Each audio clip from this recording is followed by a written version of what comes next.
I say, don't marry who you love. I say, love who you marry. Because that's what the Bible teaches. If you love somebody and God approves of that person, that's good. It's an added advantage. But you may love somebody and God will say that's not the person.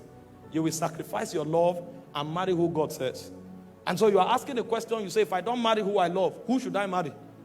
You marry the person God leads you to. Number two, you marry a person that fears God, that is under the government of God. And number three, you marry the person that is compatible with your purpose. If you find these three, you will love that person. But if you marry somebody you love, who God is not choosing for you, or you marry somebody you love, who is not under God's government, and you marry who you love, and he does not compact with your purpose, after a few years, you will discover that that love will vanish.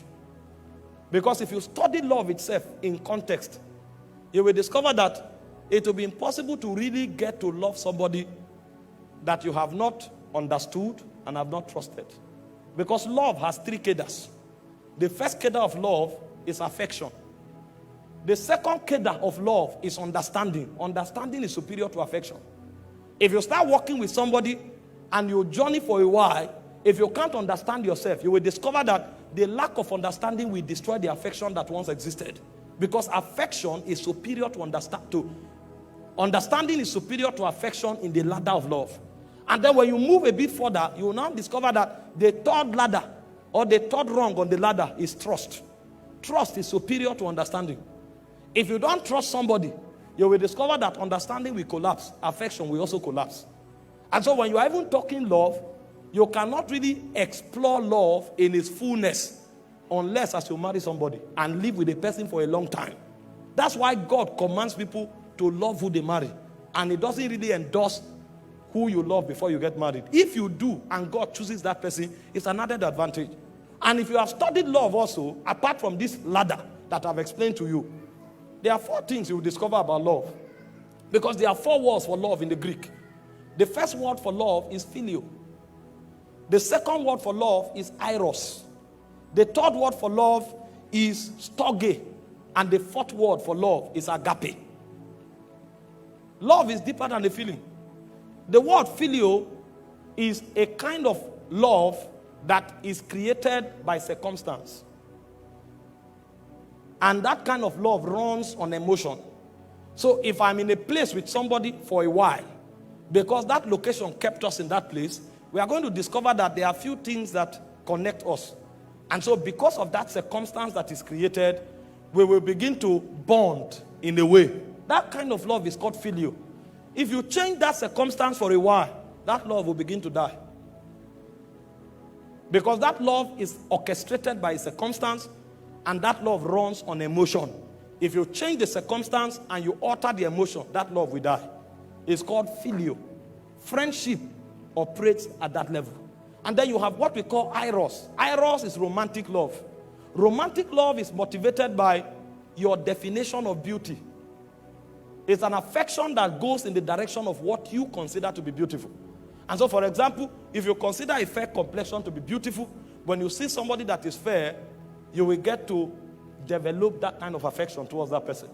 But over time, you will discover that because the glory of man diminishes, a point will come when that affection won't mean, that look won't mean much to you anymore. And ask those who are married, they will tell you. When you get married, you are going to discover that as powerful as sex is, even sex will become a responsibility. It's when you are not yet married that demons are touching your emotion. You say, hey.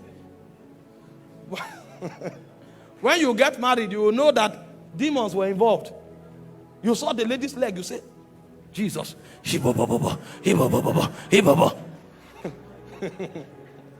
When you get married, you will discover that that leg can be on your head.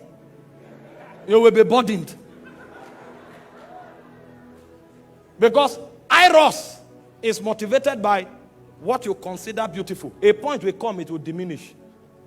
You will now discover that eros is not enough to bond you. That's why those who run to marriage because of sex, after 1 month, they run out.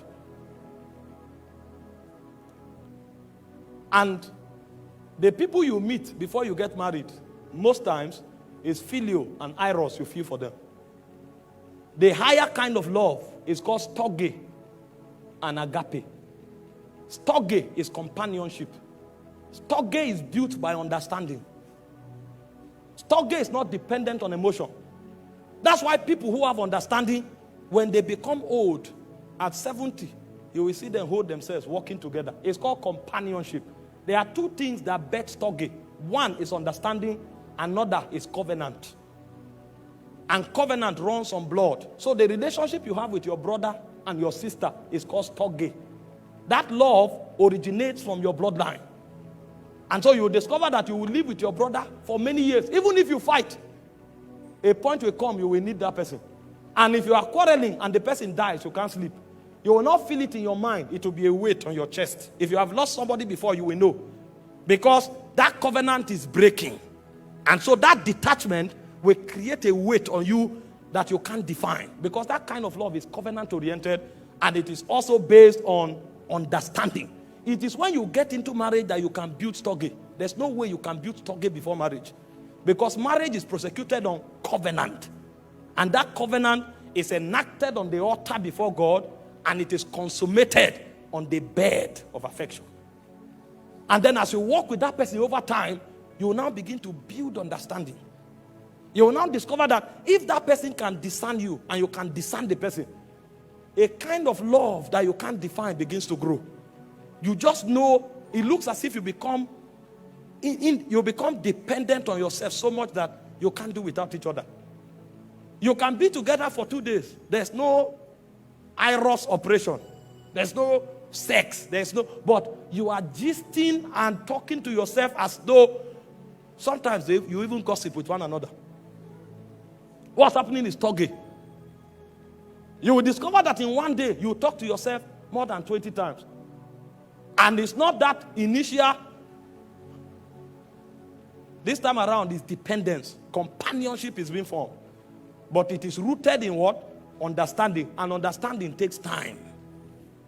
And it's also rooted on covenant. And there's no covenant before marriage.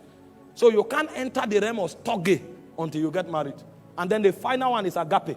Agape is sacrifice. Agape is self-denial. The reason you can build agape is not even because you have a connection with that person.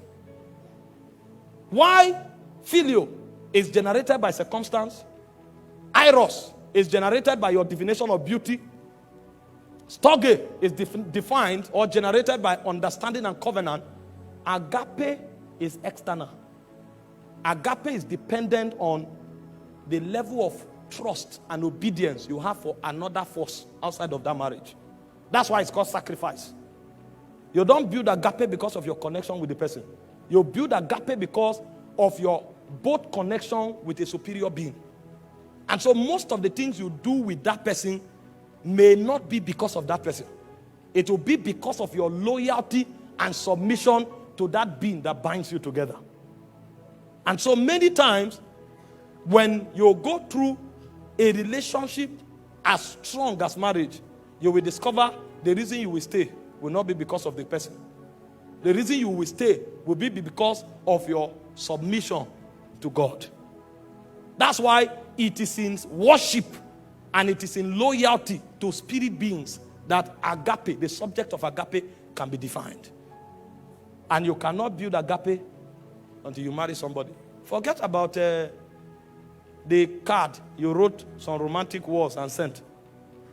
Sacrifice is deeper than card. It's death.